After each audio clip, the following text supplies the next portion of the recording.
Welcome, David. I have a few questions to ask you. Looking forward to hearing your responses and sharing them with the good people here in Richmond Hill. First question for you. What do you believe is necessary for the city of Richmond Hill to do to be prepared for probable climate crisis? Yeah, good question, Marj. So I would say that, in my opinion, it's not probable, it's happening. And I think one of the first things that I think we need to do, and I think we're getting very close to having this done already, is to acknowledge the fact that there is a climate crisis.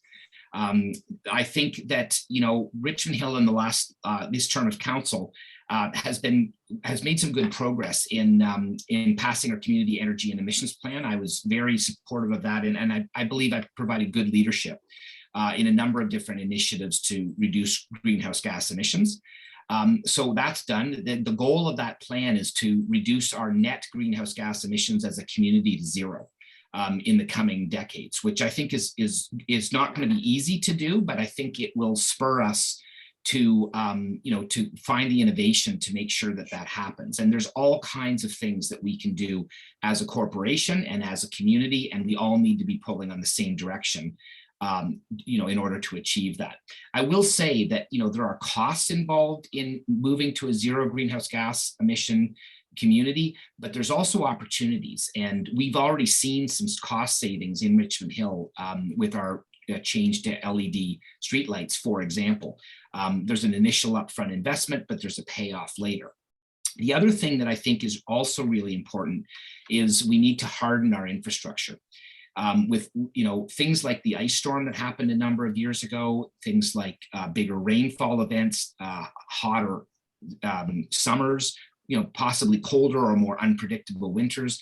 There's a number of different things that we also need to be investing in to make sure that our river valleys are hardened for big storm events, our homes, our roads, our storm sewers, our storm water facilities, and so on.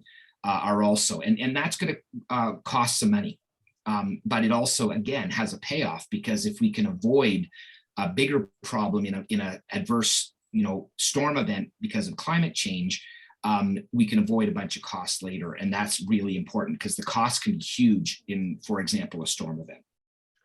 Thank you for that very good response, David.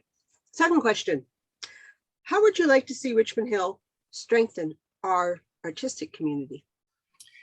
That's actually a good question too, and it's one that's close to my heart. It's one of the pieces in my platform. We have a really good and strong artistic community in Richmond Hill already, and I think that it's very important if we're going to be a city, which we now are. If you think about great cities, all great cities, when you think of a great city, you're probably thinking of some aspect of arts and culture in that city. So I think we need to aspire to that, and we're already some of the way there. We have I think one of the first things we need to do is bring back the cultural grant program to support artistic groups. I fail to understand why we didn't follow through with that a couple of years ago. I was very concerned about that, but I think we need to bring that back and perhaps even expand the program, especially with COVID. I think there is a need to be supporting that. When artists thrive, we all benefit, and that's really important. I think the mandate of the Richmond Hill Center of the Performing Arts needs to be maintained and or strengthened. It has been the epicenter of our community with regard to arts and culture. And, I'm sure millions of people in Richmond Hill and across the GTA have enjoyed some show or some event at the Richmond Hill Center for the Performing Arts. I think the library has a lot of influence in supporting arts and culture. And I think, we also support arts and culture through our recreation programs.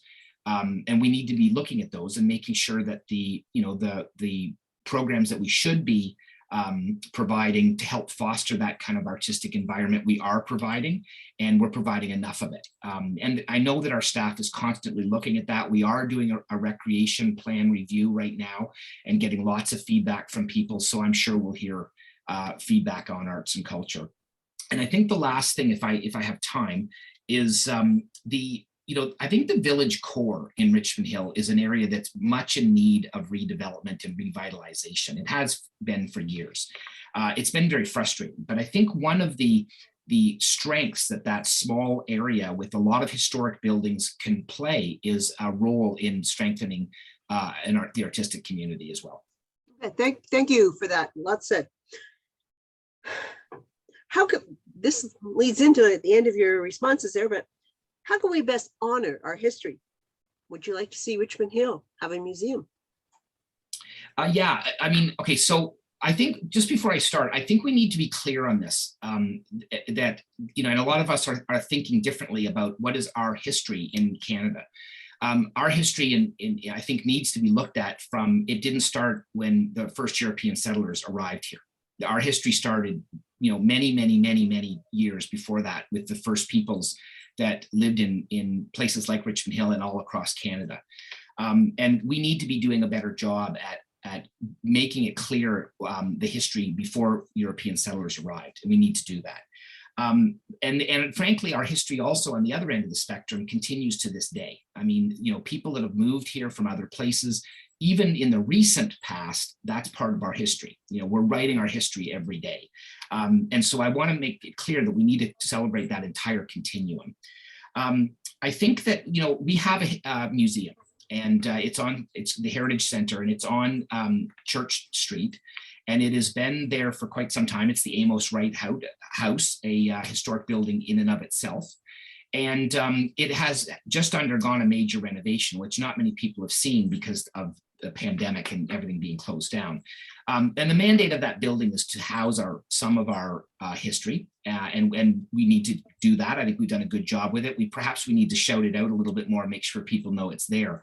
But I think there's also other opportunities for us to celebrate our history where it is. And one of the examples of that is the many historic homes and other buildings that we have in Richmond Hill, and, you know, potentially some other Indigenous sites as well in Richmond Hill that need to be celebrated, and the stories of those places need to be told. You don't need a museum for that. And also, I think one of the things that the Heritage Center building itself has housed and done a good job on is being able to, you know, showcase some of our collection in a virtual format too. So there's lots of ways you can showcase history without it actually being in a physical place. Thank you for that response. Fourth question: how do we best build an age-friendly community? That's also a really good question. And I think, you know, when I think of age-friendly communities, I think what you're meaning here is the senior citizens, and that's really important. But I would like to add just a little bit to the other end of the spectrum, which is younger people.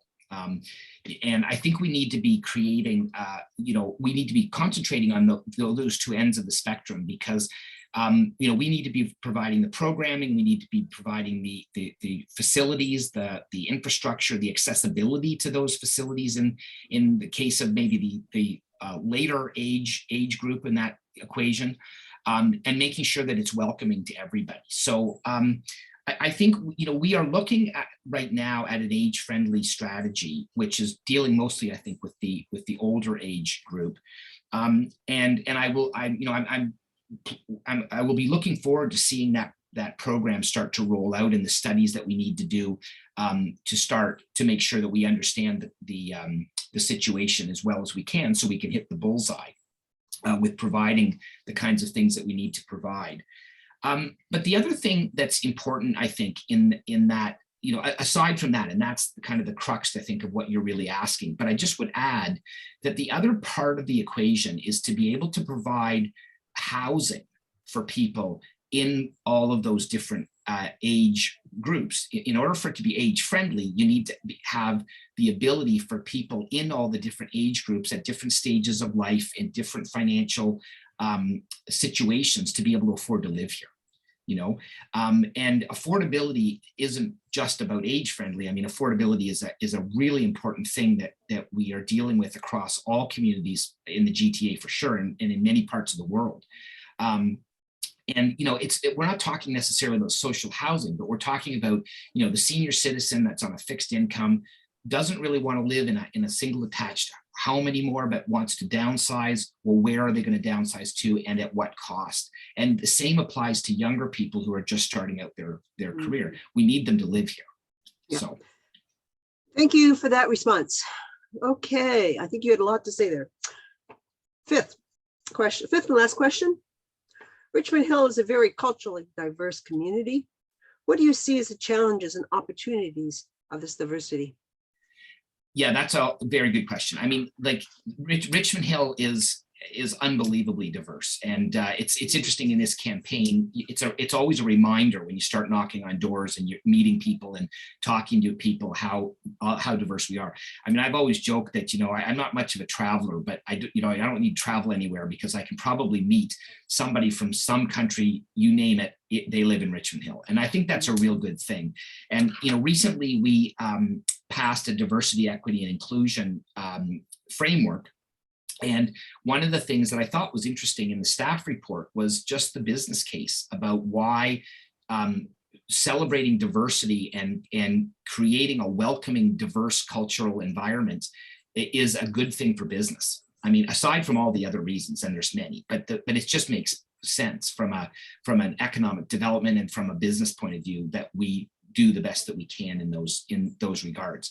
I think that many communities, and including Richmond Hill, have some work to do to break down some of the systemic racism and systems that have been in place for a long time, and people don't even really think of them anymore, that are causing significant challenges for a number of different cultural groups. And we've with the greater awareness of Black Lives Matter, with anti-Asian hate issues that we've had in the GTA in the last little while, and with the discovery of the mass graves from residential schools.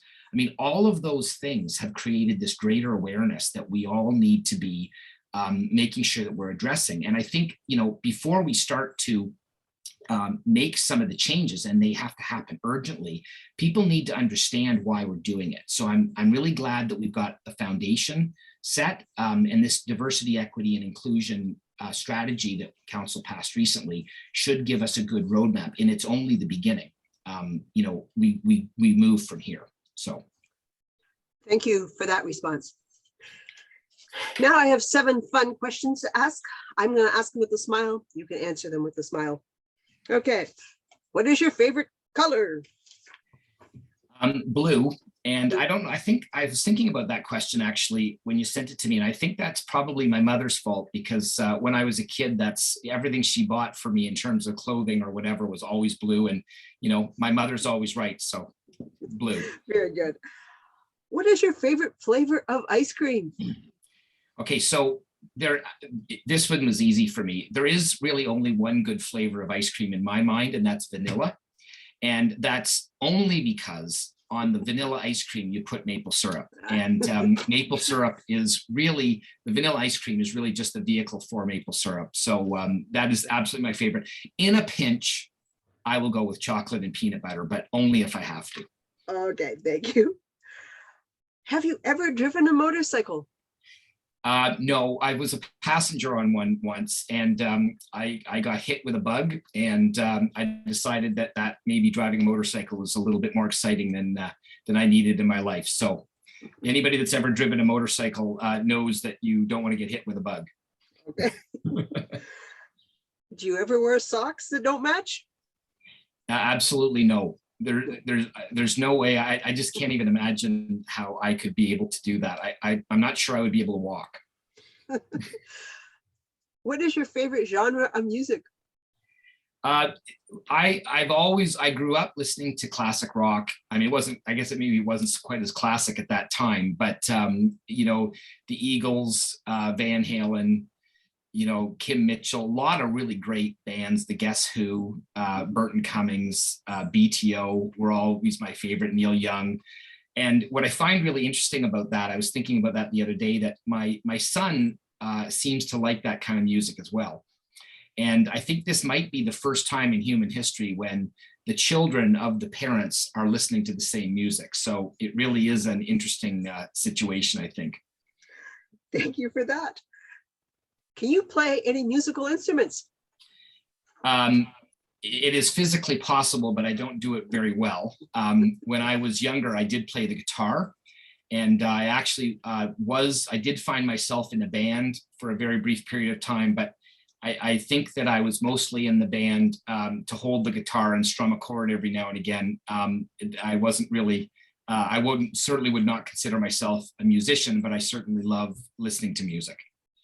Very good. Lastly, do you chew gum? Yeah, I will every now and again, but I have to say, I had to think about that one too. It isn't very often. And I think it happened a lot more when my son was playing baseball. That's a real thing in baseball, and there was always a few pieces left over. And so, I would maybe have that as I was sitting in the stands watching, but yeah, that's about it for gum. Okay. Thank you very much, David. Good luck with the campaign. Thank you, Marj. Have a great day.